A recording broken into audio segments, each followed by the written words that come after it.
Shalom Aleichem, on est dans Baba Batra, page Lamed Zain, et on se trouve à la 5e ligne. Zeir Zik Bailanot.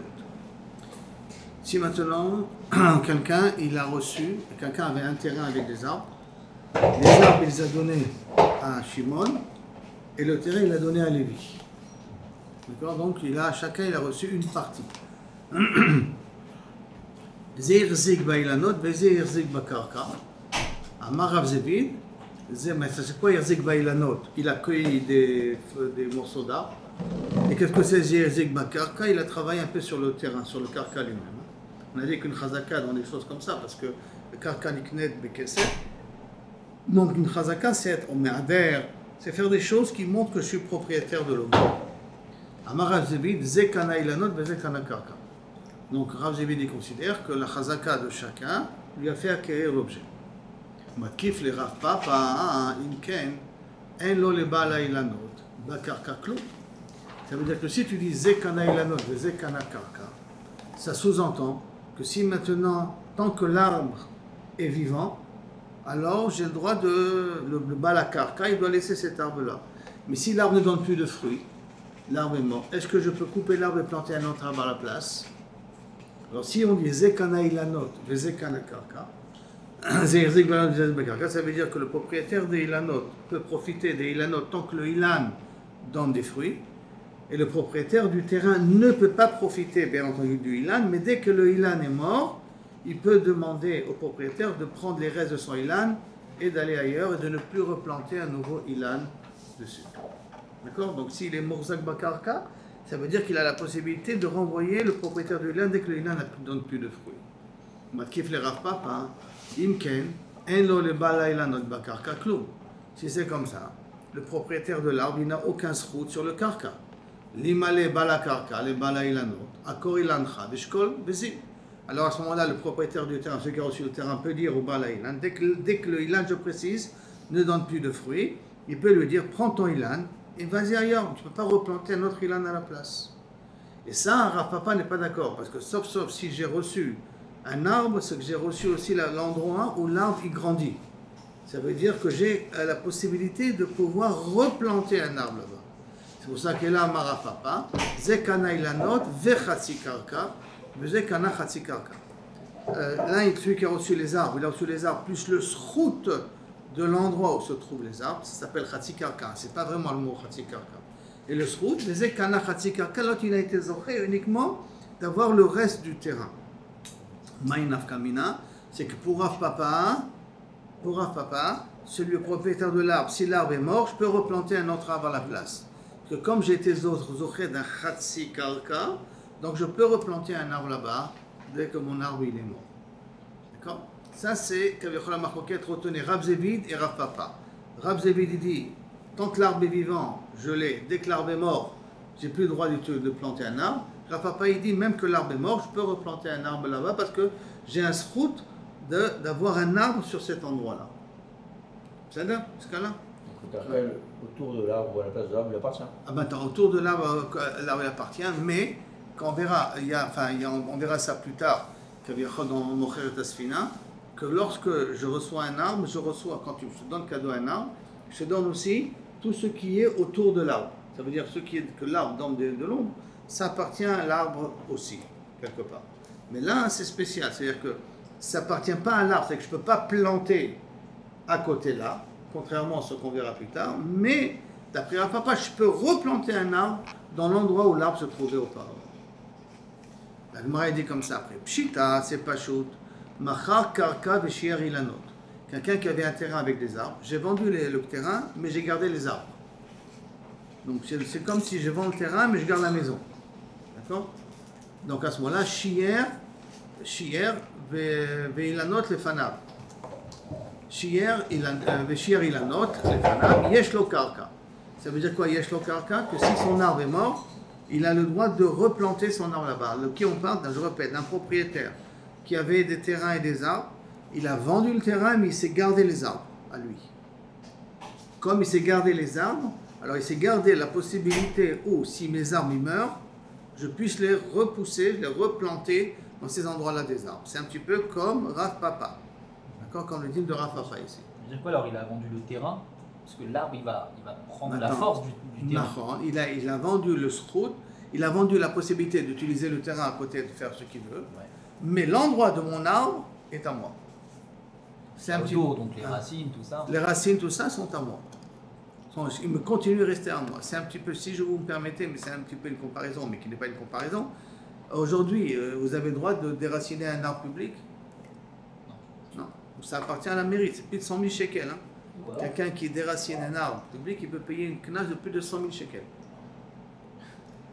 Et c'est pour cela que lorsque vous faites une al-khavadira et qu'il faut déraciner des arbres, la Iria te donne la permission de le faire. Même si c'est à l'intérieur de votre maison. Hein? Même si c'est à l'intérieur de Non, votre si maison. c'est à l'intérieur de ta maison, il ne peut rien dire. Mais si maintenant tu veux faire une al-khavadira, tu veux prendre un lieu, agrandir, d'accord? Il y a des arbres en bas, il y a une chose spéciale pour déraciner les arbres. Pourquoi? Parce que les arbres, ils appartiennent à la Iria. Même que tu as le srout, toi, de construire là maintenant, mais les arbres, ils appartiennent à la Iria, il faut un deal spécial pour les arbres. Donc c'est un petit peu la même chose ici. Quand j'ai vendu, j'ai gardé le srout de pouvoir planter les arbres ici. Tout le reste du terrain, il appartient.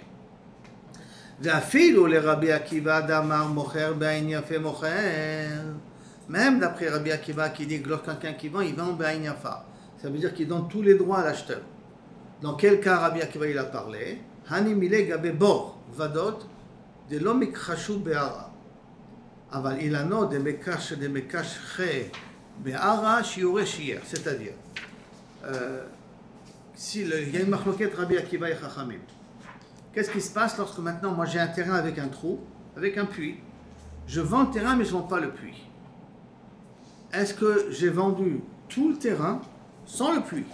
Ça veut dire que j'ai vendu jusqu'à la limite du puits, qui veut dire que si maintenant je veux rentrer pour utiliser mon puits, il faut que j'achète ou je demande la permission de passer. Ou que non, si j'ai donné mon terrain ou j'ai vendu mon terrain, mais je suis gardé le puits, obligatoirement, je me suis gardé un passage pour arriver au puits. Alors, si je dis à Mocher, Be'ain Yafa ou Mocher, donc j'ai vendu entièrement tout le terrain.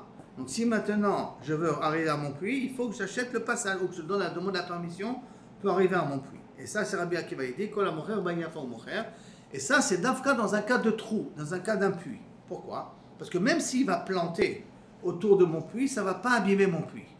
Donc, comme ce n'est pas ma criche, mon puits, alors à ce moment-là, je suis mon frère Be'ain Yafa. Ça, c'est pour Rabbi Akiva. Mais ici, dans le cas des arbres, comme a dit Arié tout à l'heure, que les arbres, ils mangent du terrain, ils prennent de la valeur du terrain. Aval, des mekashra, avalacha, des mekashra, bara, que ça abîme le terrain. Shiur et shier, il faut obligé de dire qu'il se laisse le droit d'utiliser l'endroit en question de l'arbre. Des ilo shier, parce que s'il n'a pas il s'est pas laissé le droit de pouvoir utiliser l'endroit de l'arbre, l'imalé, celui qui a reçu le terrain en cadeau, où il a acheté le terrain, l'imalé peut lui dire, Akor ilancha bezil, déracine ton arbre et va-t'en d'ici. Dans le cas où l'arbre est mort toujours. Hein. Tant que l'arbre il est vivant, il ne peut pas me renvoyer.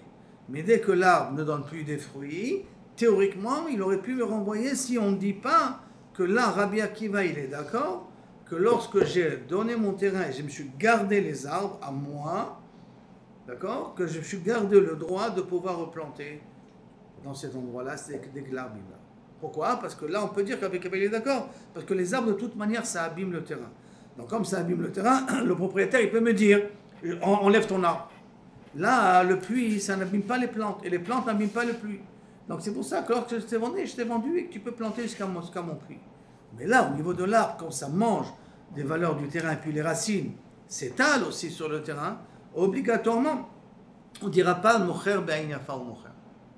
Ce qui fait qu'il a gardé le droit de replanter un arbre lorsque l'arbre il est mort. Maintenant, deuxième cas, Machar ilanot Peshier Karka.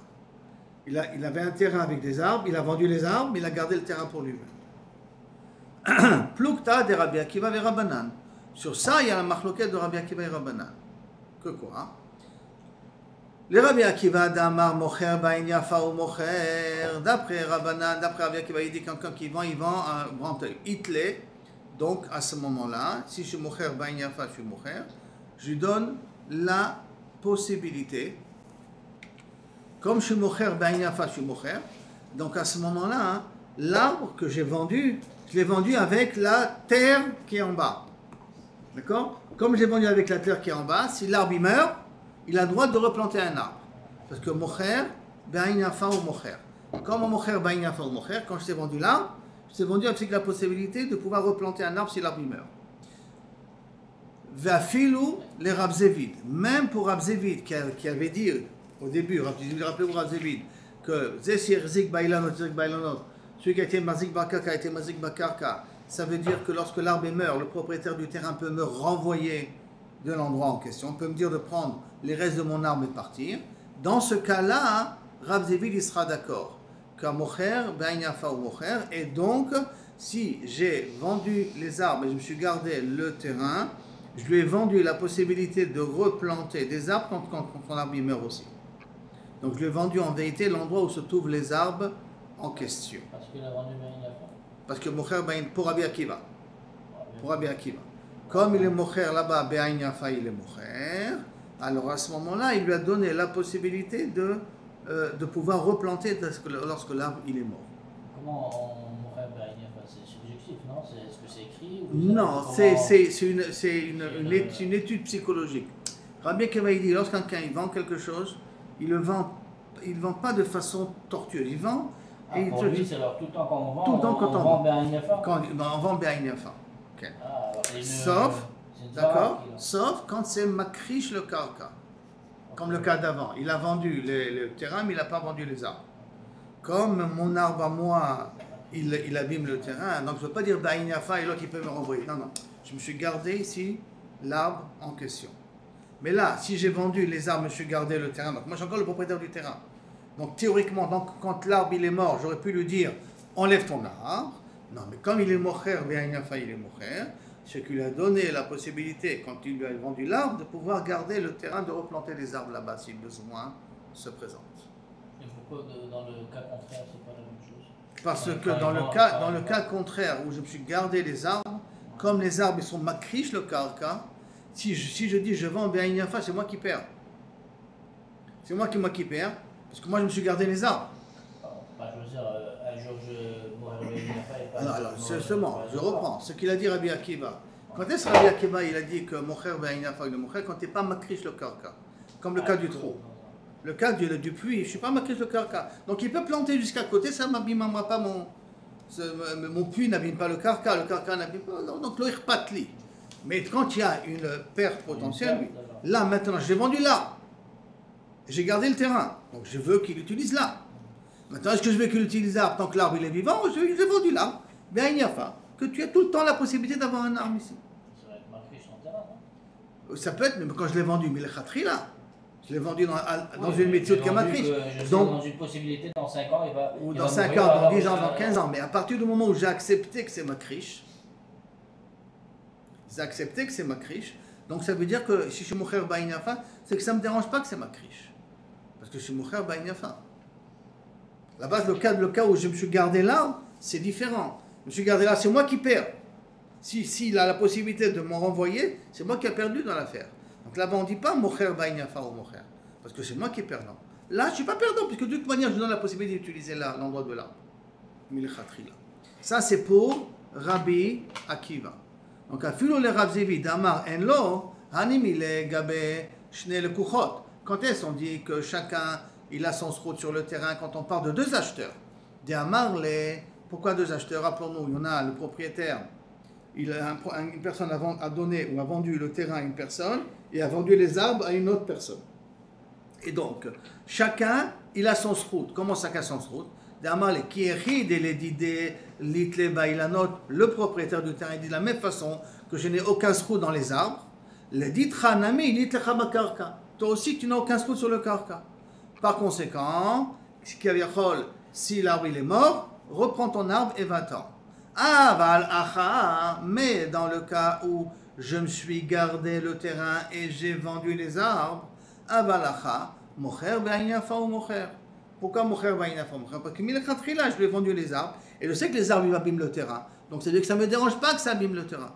Donc comme ça ne me dérange pas que ça abîme le terrain, tu es mocher be'inafa, ce qui veut dire que je te donne la possibilité de replanter un arbre, même lorsque ton arbre, il est mort. Ça, si on va d'après Rabbi Akiva. C'est-à-dire, maintenant, si on va d'après Rabbanan, les Rabbanan, l'itle, pour Rabbanan, Kabiachol, afilou les Rafapa. L'itle, il n'a pas le schrout, Kabiachol, de pouvoir replanter un arbre. Si j'ai vendu les arbres et je suis gardé le terrain, l'itle, il n'a pas le schrout de pouvoir replanter un arbre lorsque son arbre il va mourir. Ve'afilou les Rafapa. Même d'après Rafapa, qui m'avait dit avant qu'il a un schrout, d'accord, de pouvoir replanter un arbre, donc dans notre cas, nous, il sera d'accord qu'il n'a pas de schrout. Comment ça? De Amar, parce qu'il peut dire Yeshlo, d'Amar Yeshlo, que là-bas, Rafapa, il avait dit qu'il a le droit. Hanimile, quand elle s'est dit Yeshlo, c'est le schrout de replanter mon arbre. Hanimile, Gabeshne, les Kuchot, quand on parle de deux acheteurs. C'est le cas de l'acheteur, il a acheté l'arbre, l'autre, il a acheté le terrain. De Amar, parce que là, il peut dire à l'autre, qui est chid, elle est dit Chazabin Be'ain Yafa, que dans la même façon que pour toi, quand il t'a vendu le terrain, il t'a vendu Be'ain Yafa. Donc, les didin a mis Zavin Be'ain Yafa. Moi, quand il m'a vendu l'arbre, il me l'a vendu aussi Be'ain Yafa. Et donc, s'il me l'a vendu Be'ain Yafa, il me l'a vendu avec largesse, c'est qu'il me l'a vendu dans la possibilité, aussi l'arbre, il est mort, que je puisse replanter. Ça, c'est la svara de Rabbi Akiva, que même dans ce cas-là, Rafapa, il sera d'accord. C'est comme ça, c'est ça, là-bas son din. Avalacha, mais chez nous, mocher ba'in ra'a mocher. Mais là, quand il vend un arbre, on peut dire qu'il le vend ba'in ra'a. Pourquoi? Parce qu'il ne peut pas dire, il n'y a pas la svara. De la même façon qu'à toi, il t'a vendu ba'in yafa, pour moi aussi, il a vendu ba'in yafa. Et donc, quand on est à égalité ba'in yafa, c'est pour ça que chacun doit garder des srouillottes. Et par conséquent, l'arbre, donc, quel est le srout qu'il doit garder? Quel est le ba'in yafa qu'il peut avoir l'arbre? C'est que si son arbre il est mort, il puisse replanter son arbre de nouveau sur l'endroit en question. Par contre, ici, ce n'est pas de l'ekuchot, c'est un propriétaire qui a vendu les arbres. Ce propriétaire qui a vendu les arbres, d'après Rabbanan, parce qu'on va d'après Rabbanan, mocher ba'in ra'a ou mocher. Donc si mocher ba'in ra'a ou mocher, si on parle du puits en question qu'on avait parlé auparavant, il s'est gardé un chemin pour arriver au puits. Je t'ai vendu le terrain et je me suis gardé le puits. Mais en vérité, comme je suis gardé le puits, je me suis gardé aussi le srout d'arriver jusqu'à mon puits à moi. Et donc, je ne suis pas obligé de payer un droit de passage. Ça, c'est d'après Rabbanan. Parce qu'un mocher, ba'in ra'a ou mocher. Dans notre cas, nous aussi, puisque c'est le propriétaire qui vend une partie, quand il vend une partie, il vend be'ain ra'a. Comme il vend be'ain ra'a, alors à ce moment-là, il ne se garde rien. Donc, il lui empêche à lui de pouvoir replanter son arbre de nouveau. Mais, quand il vend à deux autres personnes et lui, il sort du lot, là, on peut dire que mocher ba'in yafa. Comment deux autres personnes? Ça veut dire, un, il lui vend l'arbre, l'autre, il lui vend le terrain. Un, il lui vend le puits et l'autre, il lui vend le terrain. Ouais, mais celui-là qui a acheté le terrain, lui aussi va être dans la même position, non? Non, mais maintenant, lui, l'acheteur, en tant qu'acheteur, quand on dit mocher, celui qui vend, ba'in tova, qui vend ba'in ra'a. Quand il a acheté le. Alors, quand il l'a acheté avec un propriétaire qui avait déjà. qui avait déjà l'arbre, c'est de là qu'on parlait. C'est-à-dire? Donc, si je résume rapidement de ce qu'on vient de dire là maintenant, la machloket que nous avons chez nous là, d'accord? La machloket de quelqu'un qui a gardé, qui vend, qui a un terrain avec des arbres et qu'il a gardé une partie des arbres chez lui. Alors là, on a dit que même Rabbi Akiva, il peut être d'accord avec Rachamim, que là-dessus c'est mocher ba'in ra'a ou mocher, donc il se garde le droit de pouvoir replanter. Même Rabbi Akiva, il peut être d'accord là-dessus. Si c'est l'inverse, s'il a vendu il a vendu le terrain et il s'est gardé les arbres, non, excusez-moi, s'il a vendu, je reprends, s'il a vendu le terrain et s'est gardé les arbres, même Rabbi Akiva, il est d'accord que mocher ba'in ra'a ou mocher, donc il se garde la possibilité de replanter un arbre, mais si il a vendu les arbres et il a gardé le terrain, là-dessus, il y a machloket Rabbi Akiva et Chachamim. Est-ce que mocher ba'in yafa ou mocher ou pas? Si on dit mocher ba'in yafa ou mocher, donc il a le droit de replanter, ça sera Rabbi Akiva. Si on dit aïn bera'in ra ou mocher, il n'aura pas de replanter si l'arbre meurt. Sur ça, la même machloket que Rab Zivid et Rafapa peut marcher aussi bien d'après Rabbi Akiva que d'après Rabbanan. Ça veut dire qu'ils peuvent être d'accord ou avec Rabbi Akiva ou avec Rabbanan. Donc, si je résume, la machloket Rabbi Akiva et Chachamim se trouve, ou pas se trouve uniquement lorsque le propriétaire garde chez lui une partie de la vente. Là, il y a la machloket Rabbi Akiva et Chachamim. Mais si le propriétaire, il a tout vendu, D'accord, il ne garde plus rien sur l'objet qu'il a vendu. Alors là, il n'y a pas de marloquet Rabbi Akiva et Chacham. Maintenant, Amar Nardé, Achlan Retsufim, En lo Chazaka. Maintenant, c'est quoi Achlan Retsufim? S'il a maintenant, il a des arbres, par exemple, qu'il a plantés. Et ces arbres-là, ils ne sont pas faits pour être grandir ici. Et là, ils sont faits là pour créer des racines. Et après, on les déracine et on va les planter ailleurs. Ça s'appelle Ratsouf, c'est une utilisation intensive de ce qu'on a planté, de telle sorte que ce n'est pas fait pour rester. Donc, Amre Benardé, Achlan Retsufim, En Chazaka. Si quelqu'un il a une utilisation très intensive, kaviachol, de ce qu'il y a, c'est-à-dire qu'il mange, il consomme tout de suite, il enlève tout de suite après, il n'a pas de chazaka là-dessus. Matkif le Rabba, et la meata, si c'est comme ça, Mishra de Asafsata, Bemaikane.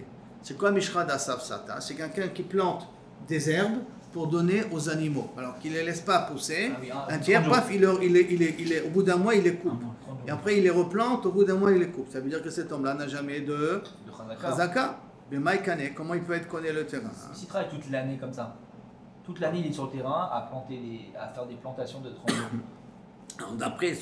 D'après Nardéa, puisque ça ressemble à Achlan Retsufim, donc théoriquement il n'a pas de chazaka, ce qui veut dire qu'il a intérêt à garder le shtar, même plus de 3 ans. Même plus de 3 ans. Parce que Chal Shalom, le propriétaire pourra se plaindre. Il a demandé si c'est comme ça. Quelqu'un qui a un terrain et qui plante d'Afka de Asaf Sata là-bas, il n'aura jamais de chazaka. Et là, Marava Machran Retsufin, En lo karka. Et là, ça veut dire que quelqu'un qui plante des arbres et qu'il a une utilisation un petit peu accrue du terrain, alors si j'ai vendu pour que tu puisses planter tes arbres et replanter tes arbres, tu es en lo karka, je t'ai vendu pour planter, mais après que des arbres, une fois que tu les as plantés, ils ont mis leurs racines et tu les as déracinés, tu ne peux plus replanter là-bas. Kilo Kaverchol, je t'ai pas vendu le terrain pour replanter et replanter à l'intérieur. Donc si dans le contrat il y a marqué Machran Retsufim, pour une utilisation accrue du terrain, alors à ce moment-là, je t'ai pas donné le srou dans le karka. Amarav Zira Ketanaï. En vérité, ça c'est une machloket Tanaïm. Comment une machloket Tanaïm? Qui dit la chose suivante.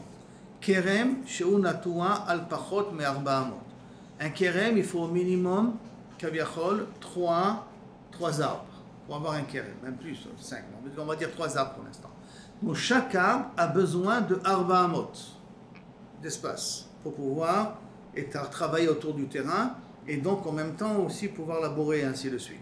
Et alors, kerem she'unatua al pachot me arba amot, mais qui est planté moins de arba amot. Rabbi Shimon Omer et no kerem, ça s'appelle pas un kerem. Pourquoi ça s'appelle pas un kerem? Parce que comme c'est sur un terrain qui est trop petit, et j'ai fait une surexploitation du terrain, donc Bevadaï que je vais les déraciner. Quand Bevadaï je vais les déraciner, ça n'a pas un shem de kerem. Si ça n'a pas un shem de kerem, si j'ai planté un jardin potager à côté de ces arbres-là de surproduction, alors il n'y a pas un dit de kil'aim. Je vous rappelle de kil'aim veut dire, je n'ai pas le droit de planter des légumes à côté une vigne. Maintenant, mais si cette vigne elle est surexploitée, ça veut dire que ce n'est pas normal comment on a planté les vignes. On les a plantées trop serrées l'un à côté de l'autre. Comme c'est quelque chose qui n'est pas censé rester de cette manière-là, donc ça n'a pas un shem de kerem. Donc si j'ai planté un potager à côté, il n'y a pas qu'il aille. Ça c'est Rabbi Shimon. Chachamim kerem. Chachamim dit c'est un kerem. Ah, comment c'est possible? Et la ro'im et ta'emtsaim kilu enam. Puisque j'ai dit 3 arbres et qu'il n'y a pas une distance de arba amot entre les arbres, et là, dans les 3 arbres en question, on s'imagine comme si celui du milieu, il va être déraciné. Comme on part du principe que celui du milieu, il va être déraciné, les 2 autres, je les considère comme existants. Comme les 2 autres, je considère comme existants, donc c'est un shem de kerem, et si c'est un shem de kerem, alors à ce moment-là, kaviachol, il y a un problème de kil'aï. On a besoin de faire ça, de considérer que celui du milieu, il va être déraciné. On a besoin de faire ça. Parce que ça ne va pas tenir les arbres, les arbres ne vont pas pouvoir pousser comme ça. Comme ils ne vont pas pouvoir pousser comme ça, alors automatiquement, personne ne laisse des vignes très proches. Et là, on va dire qu'on a un des 3 qui va sauter. Comme il y a un des 3 qui va sauter, alors pour Chachamim, ça s'appelle Kerem quand même. C'est-à-dire que les 2 autres, ils pourront rester. Alors que pour Rabbi Shimon, Kaviachol, tout va sauter là-dessus. Ce qui voudrait dire donc, pour laisser un espace entre les deux. Donc automatiquement, il faudrait dire que la chita, les paroles de Rava, elle est comme la chita de Rabbi Shimon. Parce que qu'est-ce qu'il a dit Rava? Je vous rappelle que Rava il avait dit que Machad Retsufin en lo karka. C'est quoi en lo karka? Il n'a pas de chazaka sur le karka. Il a acquis uniquement la possibilité de planter ses arbres. Après qu'il a planté ses arbres, on les considère comme s'ils vont disparaître après. Comme s'ils vont disparaître, il n'y a pas la possibilité de replanter. Comme a dit Rabbi Shimon, comme tu as planté Ratsouf, il n'y a pas un din de Kerem. Pourquoi un pas un din de Kerem? Parce que tu vas les déraciner par la suite. Donc, Milchatrila, je n'appelle pas ça un din de Kerem, comme Rabbi Akiva, comme Rabba a dit, que si j'ai Mocher Retsoufim, je n'ai pas de karka, je n'ai pas de srou dans le karka. Pourquoi? Parce que dès qu'ils auront poussé et qu'après ils vont mourir, je serai obligé, ou je vais les déraciner, je n'aurai pas la possibilité de les replanter parce que je n'ai pas acquis dans le karka un srou. Comme dans le Kerem, je n'ai pas de srou dans le karka. C'est pour ça que ça ne s'appelle pas un Kerem. D'accord? Donc Rava il pense comme Rabbi Shimon. Amre Narde, Haïman des Avid Dikla, les Chavre, celui qui a vendu un palmier à son ami, Kanele Mishipule Vateoma. Il a acquis depuis le Shipul, c'est-à-dire depuis la limite de l'arbre jusqu'au Tehom. Ça veut dire qu'il a acquis tout le terrain qui est en bas. Qui veut dire en d'autres termes, j'ai la possibilité, si j'ai acquis le terrain, de pouvoir replanter, Kaviachol, mon palmier. Matkif le Rava. Après, il pose la question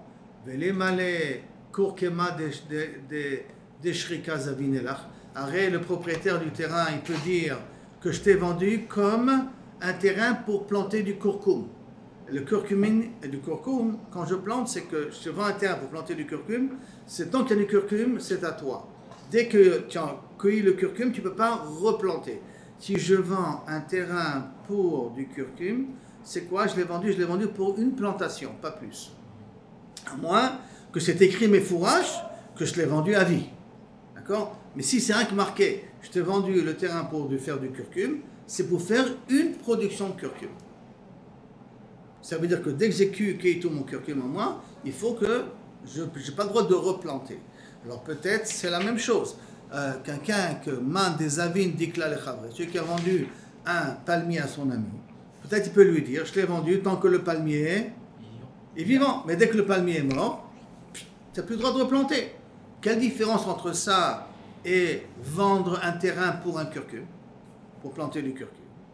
Alors, Velimale kurkuma de sharika zavinalach, accord kurkuma de sharika, vas-y, enlève ton curcum et va-t'en. Et là, Marava, Rava, il n'est pas d'accord avec les gens de Nardé. Et là, Beba Mechama Ta'ana. Et là, on parle ici qui vient avec une Ta'ana. Quelle est la Ta'ana qui vient? Il vient avec la Ta'ana comme quoi tu m'as vendu le palmier avec la possibilité de replanter là-bas. Kilou Kabiachol, je viens et j'ai dit, mais le Khatrila, là, je suis Toen, que ta vente du palmier, c'est une vente à vie. C'est pour ça, comme c'était une vente à vie, j'ai été connaît jusqu'au Tehom. Et donc, si je connais jusqu'au Tehom, jusqu'à la profondeur, j'ai une possibilité de pouvoir replanter quand je veux. La Marle Markishisha Bere de Rafriza le Rapashi, Vi Kurkuma de Rashika Zavinle, Mai Havele Mevat. Et donc, s'il lui a vendu, dans le contrat, il y a marqué, je te vends un terrain de curcum, qu'est-ce qu'il aurait pu faire? Ça veut dire, si je te vends un terrain de curcum, ce n'est pas possible de replanter. Alors que, théoriquement, moi, je l'ai acheté pour pouvoir le replanter. Asma, qu'est-ce qu'il y a? Il aurait dû être moché. Parce que si tu ne me dis pas qu'il aurait dû être moché, diable et d'avertir, c'est une chose qu'on a déjà vue. Mashkanta de Soura, je vous rappelle, j'ai fait un prêt et je me fais rembourser par l'utilisation des pérotes. Et j'ai fait un prêt pour que le remboursement il fait pendant 3 ans. Donc qu'est-ce qui va se passer au bout de 3 ans? J'ai mangé les pérotes pendant 3 ans. Mais j'ai mangé des pérotes pour me faire rembourser la dette. Ce qui voudrait dire qu'au bout des 3 ans, normalement, je dois lui rendre le terrain. D'accord? Des katavle, achib et mishalem shania, quand je terminerai les 3 ans, alin tipuk ara belo da belo kesef. Je te rendrai le terrain sans reprendre de l'argent. Mais le problème, il est, i kavish le leshtara, mashkanta. Alors, il a la possibilité maintenant de cacher le shtar, du shtar alva, puisque ça fait 3 ans qu'il utilise le terrain. il cache le shtar, il ne montre pas que c'est un shtar, qu'il utilise le terrain parce qu'il y avait un prêt, que c'était une shtar mashkanta des soura. Et il pourra dire à l'emprunteur, c'est à moi le terrain. Et la main, qu'est-ce qu'il faut faire pour éviter ça? D'après ça, il devrait être Neeman. Et là, qu'est-ce que c'est possible que les Chachamim, quand ils ont fait une takana, qu'au bout de 3 ans, je n'ai pas besoin de garder le shtar, ils ont fait quelque chose qui peut amener à une perte. La perte dans le cas de Mishkanta des Soura. Je reprends, c'est quoi Mishkanta des Soura? J'ai fait un prêt, j'ai prêté à quelqu'un de l'argent, je me fais rembourser par l'utilisation du terrain. Combien de temps ça va me prendre pour faire rembourser le prêt? 3 ans. Au bout de 3 ans, qu'est-ce que j'ai la possibilité? Si au bout de 3 ans, je n'ai pas besoin de garder le shtar.